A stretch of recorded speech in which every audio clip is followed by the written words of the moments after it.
दोस्तों, आज हम बात करेंगे एक ऐसी फिल्म की जिसने खामोशी को ही सबसे बड़ा हथियार बना दिया। बस एक आवाज और फिर मौत सामने होगी। कहानी शुरू होती है एक वीरान दुनिया से, जहां इंसानों की आबादी खत्म हो चुकी है। वजह कुछ मुहलिक खलाई मखलूकात जो आंखों से अंधी हैं, मगर इंतहाई हसास समात रखती हैं।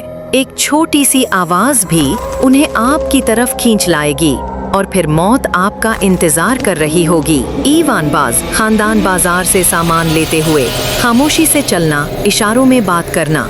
लेकिन इस दुनिया में एक खानदान जिंदा है, एबट फैमिली। ली, बाप, एवलीन, माँ और उनके 3 बच्चे। उन्होंने खामोशी के उसूलों को अपना कानून बना लिया है।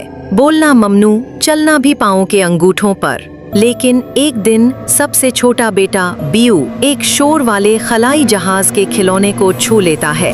अचानक आवाज और पलक झपकते ही वो खौफनाक मखलूक उसे अपना शिकार बना लेती है। उस वाक़ये के बाद खानदान टूट जाता है।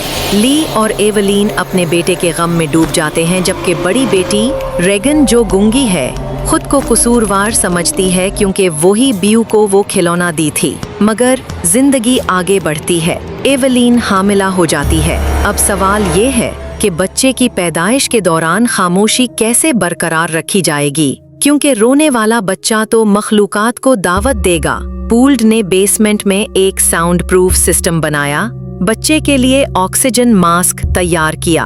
हबी, लेकिन फिर अचानक एवलीन को लेबर पेन शुरू हो जाते हैं और यहीं से असल ड्रामा शुरू होता है। एवलीन तन्हा घर में है, दर्द से चलाने पर मजबूर।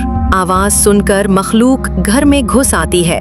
इसी दौरान रेगन और मार्क्स बाहर हैं, जहां एक और मखलूक उनका पीछा करती है। ली बच्चों को बचाने आता है, मखलूक से लड़ता है। लेकिन जब रेगन अपने हेयरिंग एड से एक तेज आवाज पैदा करती है तो मखलूक तकलीफ में मुब्तला हो जाती है। ली को पता चलता है कि यही उनका कमजोर नुक्ता है। ली चलाना शुरू करता है ताकि बच्चों को बचा सके।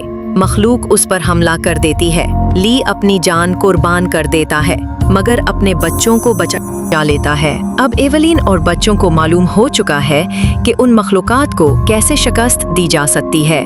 अब खानदान लड़ने के लिए तैयार है। रेगन के हेयरिंग एड की तेज आवाज उनका हथियार बन जाती है। जब मखलूक हमला करती है तो एवलीन बंदूक से निशाना लगाकर उसे हलाक कर देती है। फैमिली अब खौफ के बजाय उम्मीद से देखती है। कहानी का सबक, खामोशी जिंदा रहने का तरीका थी, लेकिन अब लड़ना ही नई जिंदगी का रास्ता है। तो दोस्तों, आपको अ क्वाइट प्लेस की कहानी कैसे लगी, नीचे कमेंट करें। अगर आपको ड्राउनी थ्रिलर फिल्में पसंद हैं तो लाइक और सब्सक्राइब जरूर करें। अगली वीडियो में हम अ क्वाइट प्लेस पार्ट